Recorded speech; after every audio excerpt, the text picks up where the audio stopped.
You're listening to the SoleStrategies podcast hosted by the team here at SoleStrategies.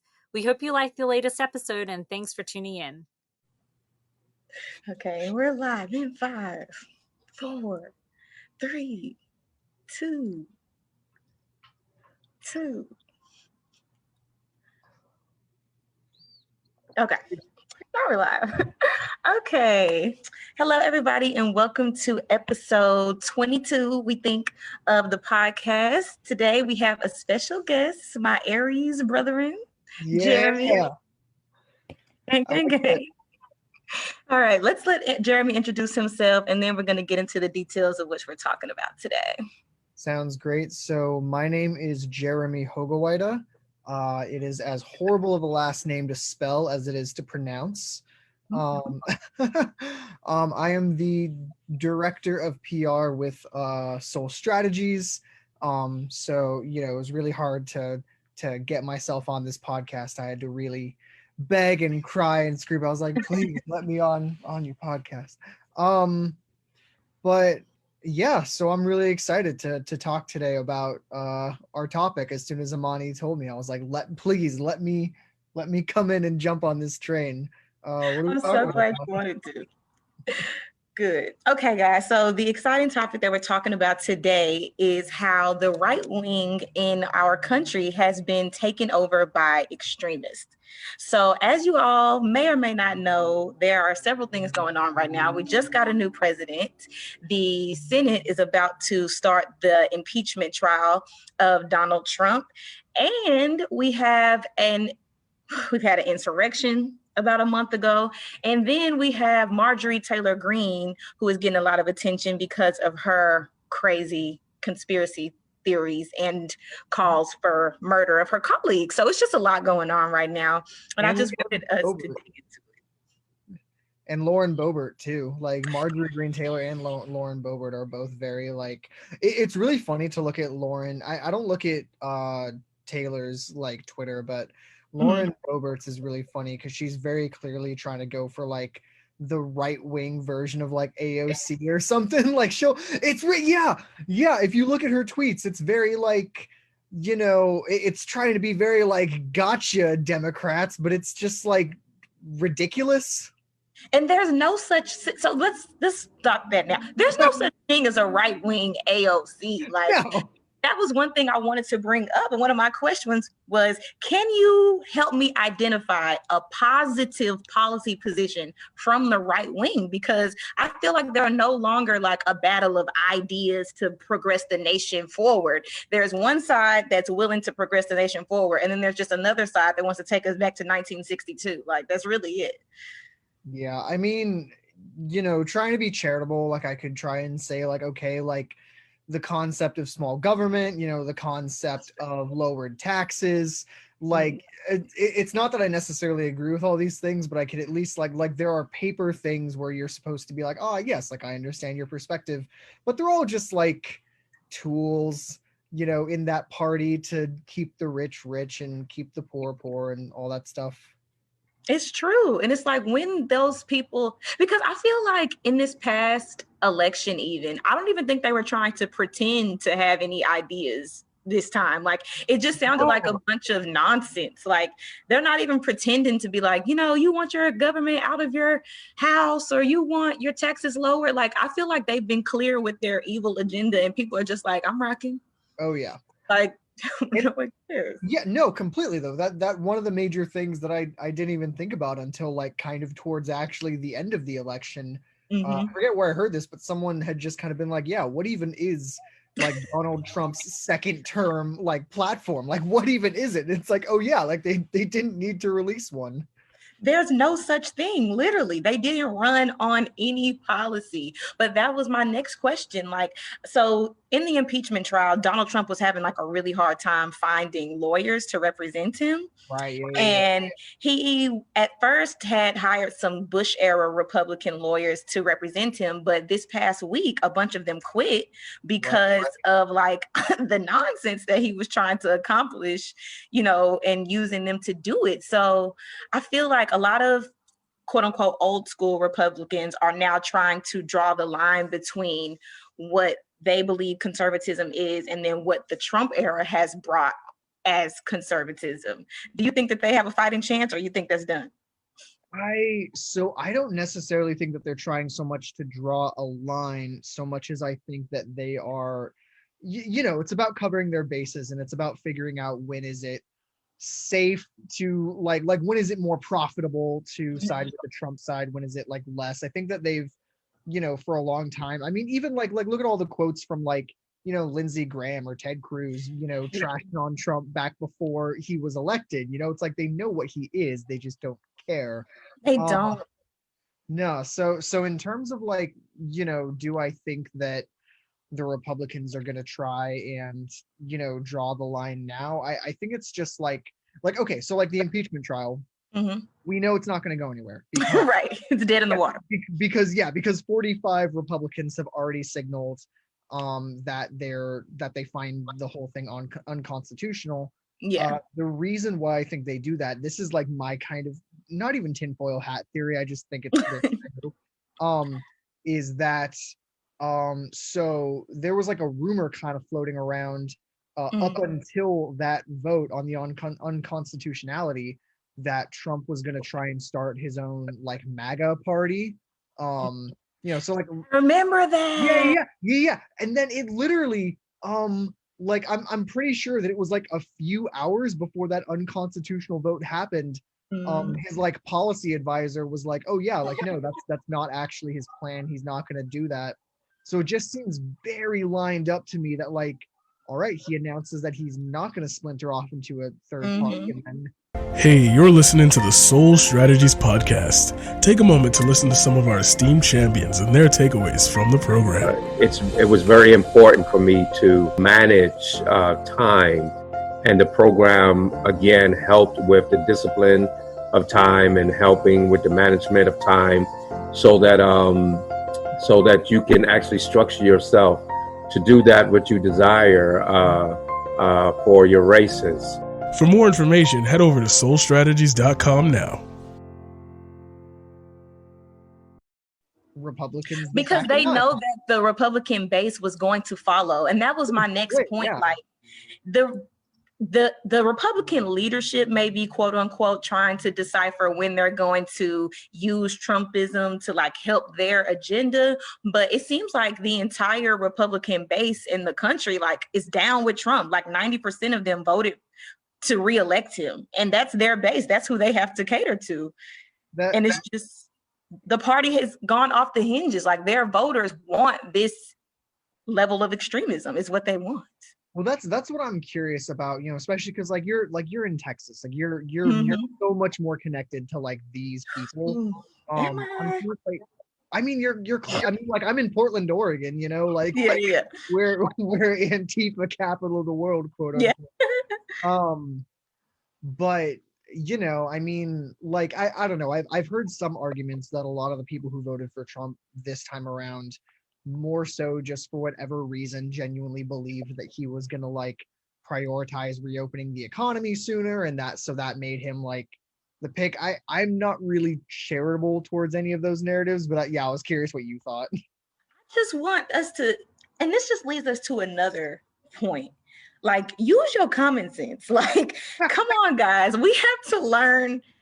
And okay, so there's a certain demographic like that doesn't want to be educated, right? Like they don't want to know the truth. They don't want to be able to step outside of their bias and like see the world for what it is. And that's what really scares me. And that's why I feel like that party is done for, like as far as any type of sanity is concerned, because the propaganda that Trump was able to spew over those 4 years, like the damage that he did to just the nation's minds as a whole is what's scary, because he will literally feed them SHIT and call it sugar. You know what I mean? Like, and they're cool with it. And they're eating it and they're like, he says it's sugar, so it's sugar. But it's like, no, like, let's think for ourselves. I feel like a lot of their base ability to think for themselves has been taken away from them. And then they don't even think so. Like they think they're the free thinkers or whatever, but it's like, you're not making sense. Like we're not using logic anymore. Yeah, I mean, I think like I try to have some, empathy, and I recognize like you kind of have to be in a, in a place to be able to even have that. Um, Yeah. but I try and like, just like the fact that it's like these people have been slammed with Fox News for like Mhm. decades. Mhm. It's also everybody, like so many people forget that under the Bush years it was not that different from Trump. Like it was pretty similar. Wasn't. Yeah, it was Mhm. pretty similar. Like they were all still very, like, headstrong and ready for Bush. I remember, did you ever have you ever seen the documentary, I think it's called like Jesus Camp, came out like forever ago? No. It's so good. It's so good. They like follow these very like ultra conservative like evangelical churches down like south and the areas. And there's this one clip early on where this Christian mom who's like, the head of a youth, chapter or something like that. Mhm. She talks about how like, oh, like in the Middle East they train their kids for Al Qaeda, like they give them AK-47s. Like we have to do similar things here. Like we have to get our kids ready for war, essentially. And it's just like, so it's a machine that starts so early on that by the time you get to being a Trump person, it's like, I mean, I've read stories about people who are, they're literally dying in the hospital from COVID, and they're still like, Yeah. oh, hoax. Right. And that's what I'm saying. Like, is it I'm trying to see like what makes certain people susceptible to that kind of propaganda. You know what I'm saying? Like Yeah. you, me, and other people can like watch stuff and see clearly that it's nonsense. What makes certain people hear nonsense and be like, that makes sense? I mean, Like, you're I mean, right. it's absolutely like in access to education, I like, think so too. yeah. And like proper education, because you could we have to recognize that like a high school diploma is Mhm. not the same in every region. Like you're gonna have Right. where I'm trying to think of like examples where I remember there was like one Southern textbook that like Mhm. full on talked about like it talked about like slavery, and how there was like a day that was like a barbecue, and it was like, oh, the masters and slaves would hang out and have a barbecue before going back to work. Yeah, like It's true, and that's like I feel like that's the district that I work in. So I always have to go to this place called Gainesville, Texas, which is they have a store called Trump USA. Okay, I have to pass by the store every day with flags and everything, and it's a tier 1 school, which means it's like a really underfunded district or whatever. And I feel like that it all plays a part. Like that's probably why the racism is so heavy out there, or that type of, they fell into that type of thinking because it's such an underfunded district. It could go hand in hand. yeah. What do you see in like the school system down there? I can just see your eyes widening. Jeremy, it is so much like I literally, I can't even explain it to you, but you can just feel like the hatred. Like you just drive out there and you can just feel like the shift in energy. And Oh, I don't know man. what it is. It's just because it's a really small town, and those are the type of towns that are neglected. When they're doing their fun, but it's not even that. It's just our education system as a whole. Because I worked in Dallas ISD too, and it was the same thing. So I feel like the really rural areas and the urban districts are the ones that get the least amount of funding, and then the ones in the middle are the ones that get catered to more. My cat Oh, wants yeah. to be part of this live so bad. It's one of those giant things where it's like this should be like we should be revolting until this is changed. Like the fact that we're just okay with the fact of like, hey kid, you grew up in a poor household, so that means that the school you go to is also poorer, because Right. like that's just a direct message of like, you don't deserve like a better life, like you don't deserve better education, like you're poor. But that just shows like the system is like working the way it was built to work, because Oh, yeah. we need those people to fight alongside us to push for changes in the education system, but they believe this propaganda. So it's just like they're always voting against their own best interest. And that's why I was saying, like, the phrase like the lunatics are running the asylum or whatever. Mhm. That's pretty much what's happening like in the US government. Like the fact that Marjorie Taylor Greene, she won her seat like easily. Like I didn't know that. Yeah, she beat an incumbent, a Democratic incumbent who like held the seat for years. And as soon as she got her crazy behind up there, she won it by like so many votes. Like, this is who the people wanted. And that leads me to another question. I want to get your opinion because, you know, a lot of people are calling for her to be expelled from Congress because she wanted to like behead Nancy Pelosi and hang Barack Obama. And she thought that a Jewish space laser was what was causing the fire for it. Like, she's insane. She's absolutely insane. But some people were making the case that, well, just because we think she's insane, it doesn't give her the right to be expelled because she was voted in. Where do you stand on the issue? Do you feel like she's a danger, or people like that who call for the death of their colleagues, should they be impeached or should they get to stay because they were voted in? Yeah, I mean, there should definitely be, I think, I mean, we need, for one thing, we need ranked choice voting across the country because, like, you know, do I think that most, like, I'm trying not to be too charitable, but at the same time, do I think that most conservatives would, like, openly be, preferential to a candidate who, you know, thinks that the California wildfires were started by a Jewish space laser, which, by the way, is going to be my new punk band name. We are Jewish space laser. Yes.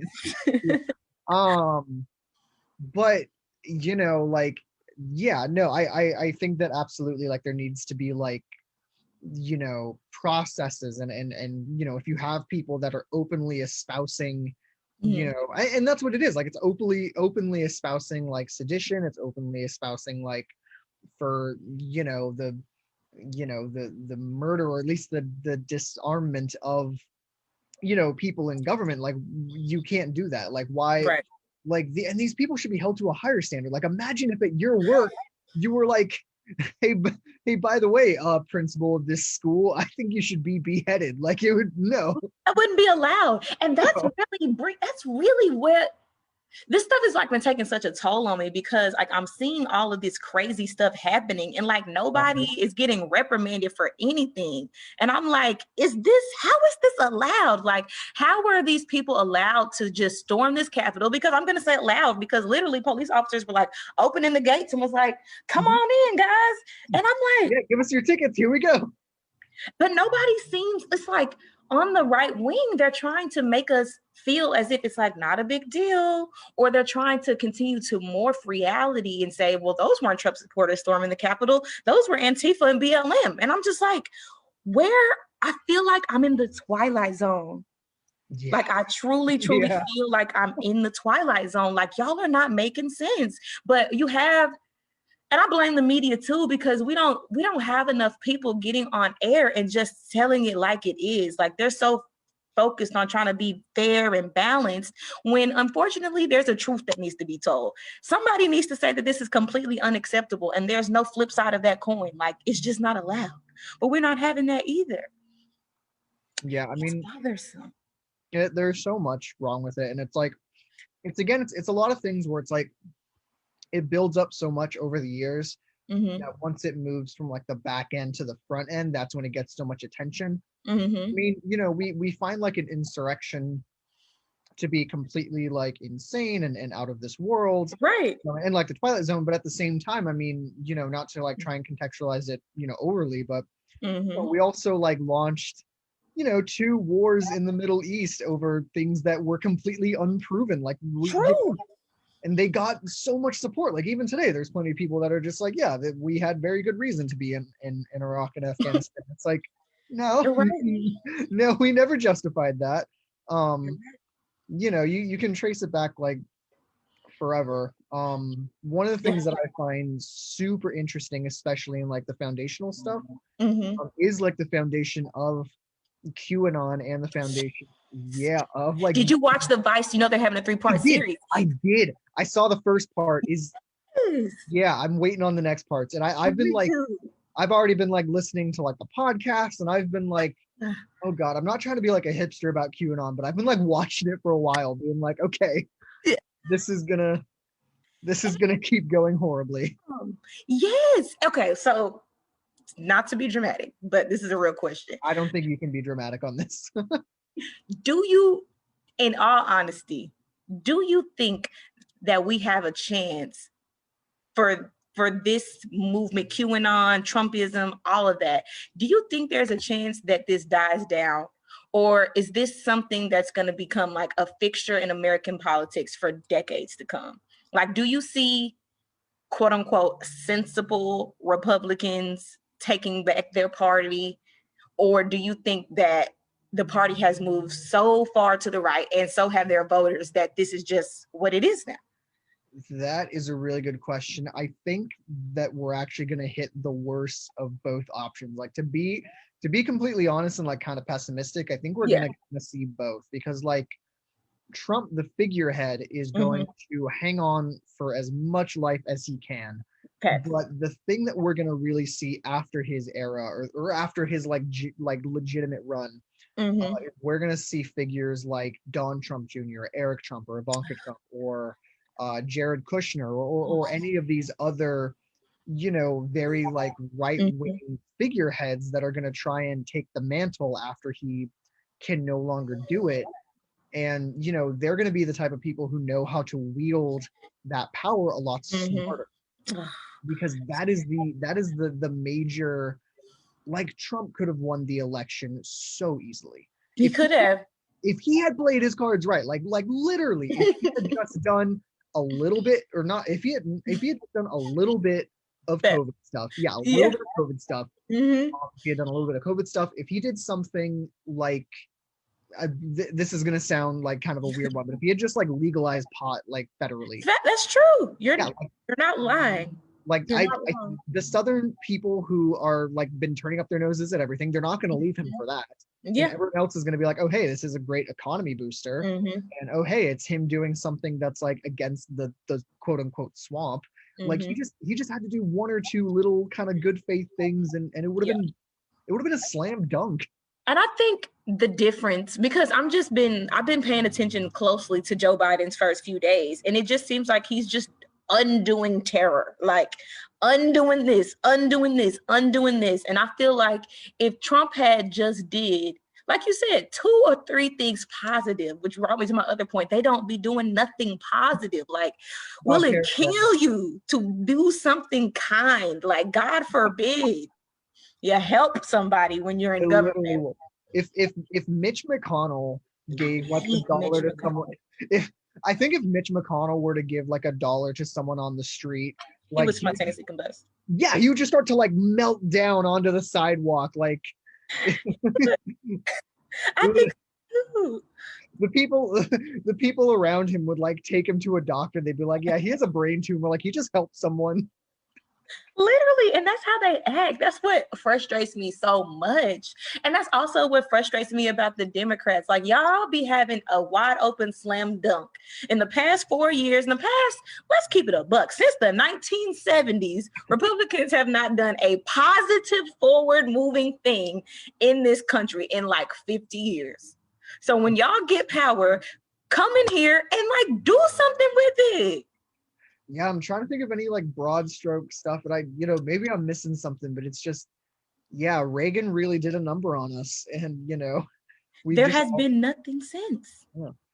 But yeah, no, this QAnon stuff has been like building up for so long, and that's the thing. It's been building up since like so one of the things that I've said a bunch before is that Joe Biden is now, in my opinion, the second president to be in a row to be a reaction to Obama's presidency, because you had Trump, who was a direct reaction of like, I mean, let's be honest, a lot of these people were obviously like, oh shit, we have a black president, we're not happy about that, we're gonna be mad about it over here, but come 4 years later, we're gonna we're throwing that pendulum back the other way. Facts.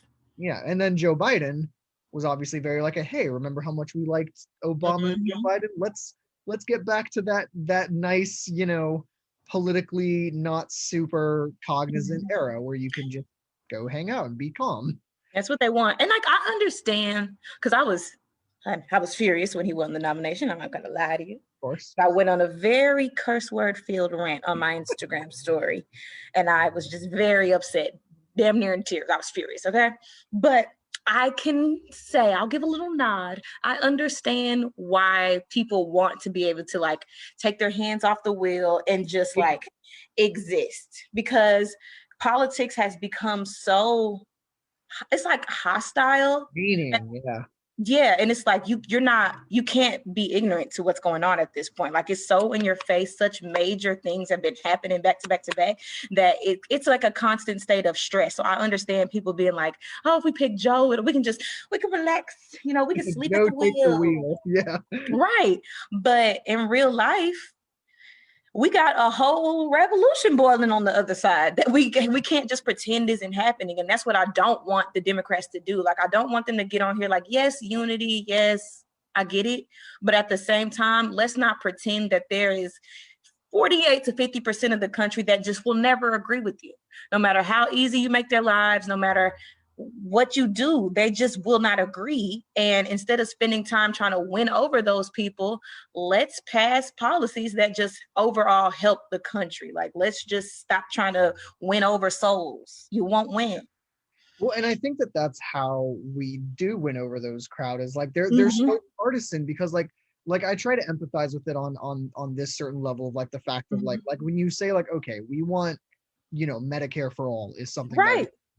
And if you're a downtrodden Republican, who in your worldview sees that as meaning that the cost of your insurance is going to go up, even right. though, and that's a huge like disinformation campaign that needs to be like stomped out, is that Medicare for all won't make your insurance go up. It'll right. very, very likely make it go way down.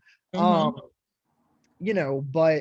they see it as that negative, and they also see it as like higher taxes. So it's like convincing them, it's like, no, we have this giant military budget that we're gonna take something from it. We can take, fun fact that I read is that we could with the yearly United States military budget, I'm pretty sure that normally, like year to year, we would have enough to solve world hunger and still be the largest military budget in the world.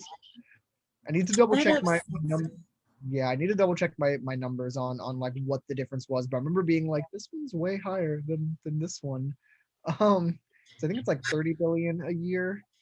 So much money. And that's why it's like we need more people to just say it flat out like that, because it's really hard to argue it when you say it like that. And people need to realize, like, bro, what do we need the military for? $30 billion a year. We're not even at war. No, that's for world hunger. For the military budget, it's way higher. Which, yes, trillions. Yeah. I'm trying to remember what the yearly budget is. I don't want to misquote on, but I believe you. I know it's really high, but and the saddest part is like we have this inflated military budget, but it's like we're not even taking care of our veterans. So like, what's the point?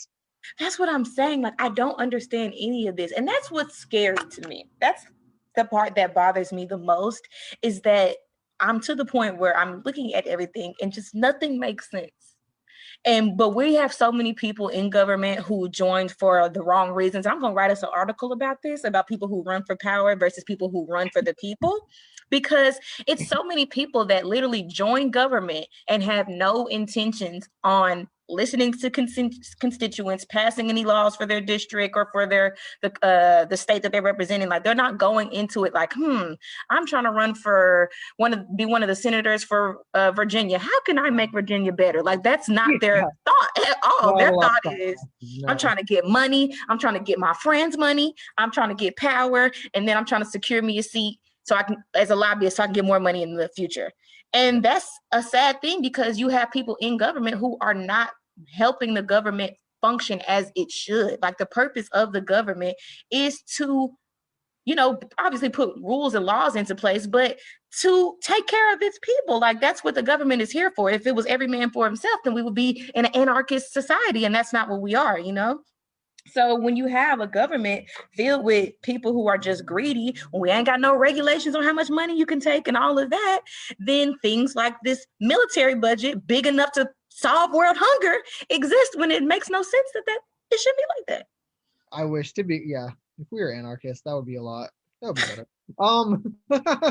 But yeah, I mean, it's all just like totally wild. What worries me, to kind of go back to like QAnon and stuff, what really worries me about them, it's kind of like the similar thing with like, like what, like there's the big boom and then what's the like radiation that falls out afterwards. Right. So, comparing that to like, say again, like George Bush, like you have kind of the big boom of like this very like specific evangelical conservatism where, George Bush was appointed by God, God bless the United States and George Bush, like all this very like religious rhetoric that, didn't necessarily maintain to Trump because, that he's very secular. He does not go to church. I love, I don't know if you've seen the clip where someone asks him, like a pastor asks him, what's your favorite your favorite Bible verse is? And he's just like, oh, I really like the one with Jesus. Yeah, he was like, what's your favorite book? And he was like, all of them.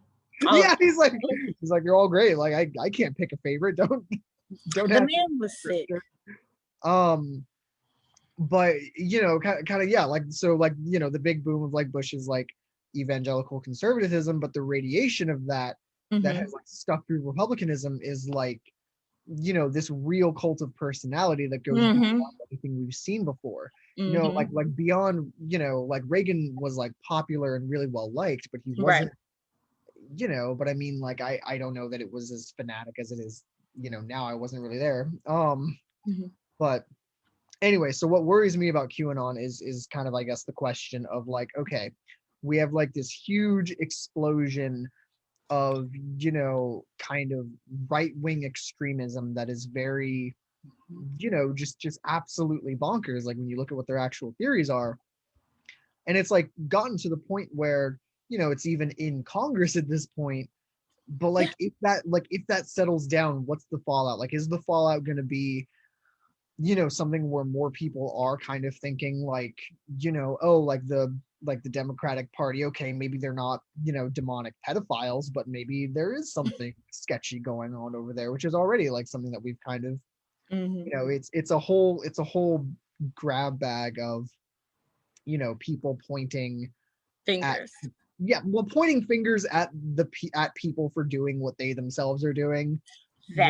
Like Republicans calling anybody corrupt is it's like, come on. The pot calling the kettle black, like. Yep. And it's crazy, like, okay, so one of the big QAnon theories is the whole pedophiles and like drinking baby blood to get high and all that stuff. And they claim that Trump was sent here by Jesus or something to like disrupt this whole pedophilic ring and expose everything and arrest everybody. Like that's their theory. Trump's lawyer, the one who just quit, but one of Trump's lawyers was the lawyer of guess who? Jeffrey Epstein. Yeah, I mean they were friends, so But again, to QAnon, they're not connecting those dots. This is y'all savior. We know for a fact that Epstein was an absolute pedophile, but your pedophile savior is working with his lawyer. Like, why does that still make sense to you? Pedophile savior. That's going to be our first album. So the punk band name is Jewish Space Labor or Laser. Yeah, that'll be our first album name. I'm scared. It's honestly so freaky and yeah, everything with it is kind of crazy how a lot of QAnon has latched onto, like you see Epstein's name pop up like a lot actually in circles. I think for them it's just that like and that's another thing that I feel like it just kind of happened under all this crazy news that we haven't really processed the fact that it's like like we had this billionaire who was legitimately like doing all of these absolutely heinous horrible things with very high connected people that he was likely doing them with, and that's something to be heavily investigated. But it's like it's very much like a sort of McCarthyism for the QAnon people to sort of just be like, okay, we can utilize this to just target target whoever fits our narrative, regardless of whether there's actually any evidence corroborating it. And they brought that up in the documentary. They're like, listen, everybody hates pedophiles. Like none of us, we knew who the pedophiles were. Like, of course, there are real advocacy groups and activists who fight things like that. Yeah, we're all certainly anti-pedophile. Exactly. exactly. Like we all super anti-pedophile around here. But like, why can't you apply that strong sense of anti-pedophile activism to like actual causes? Yeah, that's what it is. It's like why not go work at like go volunteer at a nonprofit with like actually helping children being sex trafficked? Like we can you can do that. Like you can, but they pretend like that's not an option. No, it's gotta be pizza parlors holding, children in a basement that doesn't exist. Like it's gotta be this like overly dramatic, just ridiculous situation because like reality is more boring, Basically.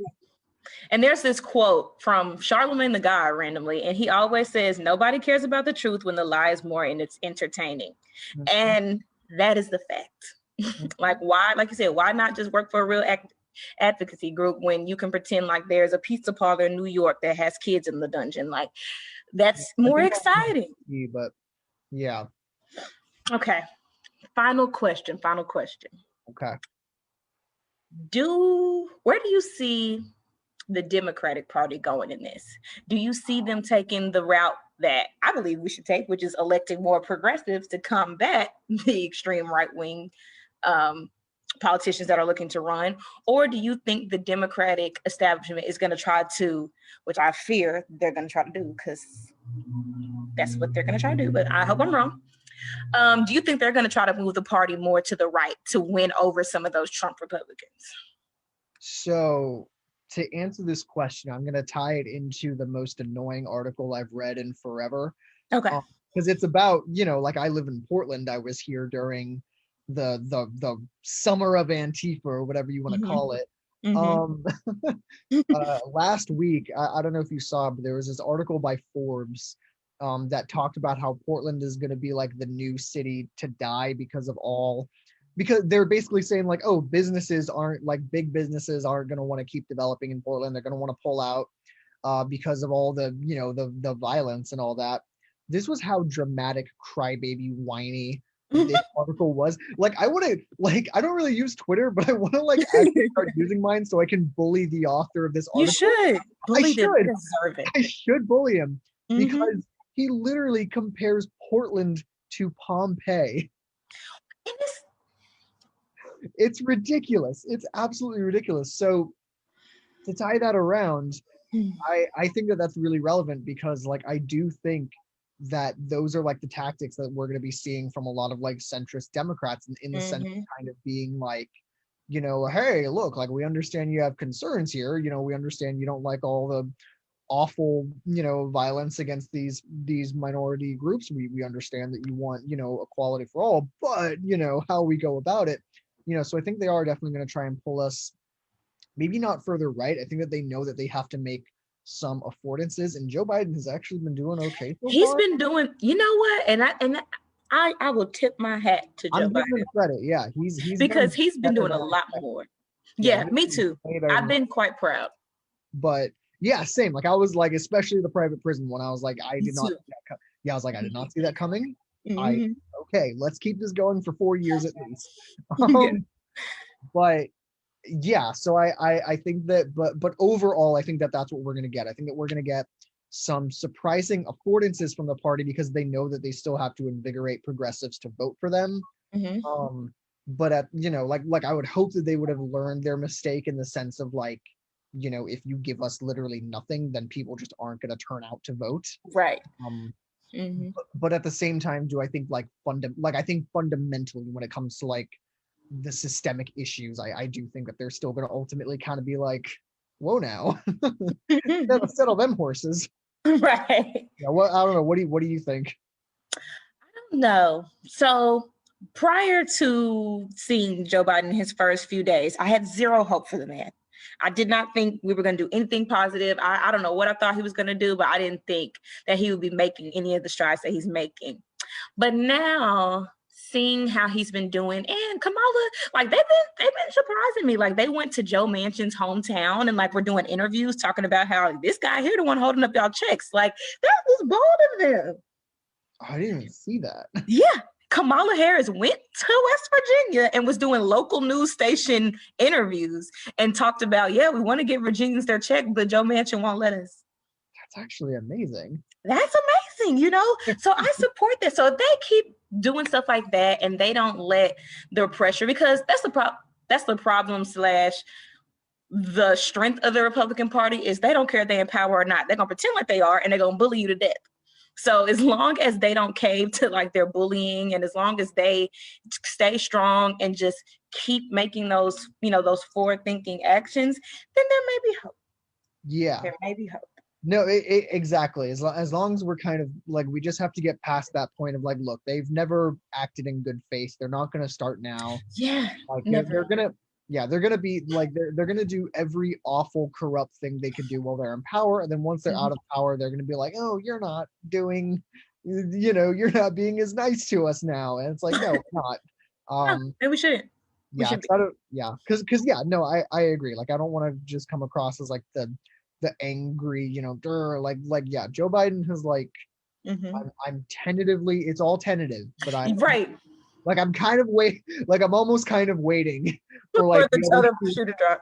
Yeah, for the other shoe to drop, for them to be like, all right, we did this. Now, you know, here's, you know, something sliding under the rug. But yeah, we'll see how it goes. But so far, the course is doing a little better. But, so far, so good. We two can't, 2 points for Joe Biden. 2 whole points for him. Yeah, can't go to sleep, but yeah. Okay. Well, Jeremy, I knew this conversation was going to be awesome, and it was. It was. You're like my favorite. My favorite. Good. Yes, gang. Well, thank you guys for tuning in. Catch us next week on our episode. I think we're going to interview somebody, but we don't know yet who. Someone will be getting interviewed. But okay, Jeremy, I will see you later. Thank you guys for tuning in. Okay. Later. All right, bye.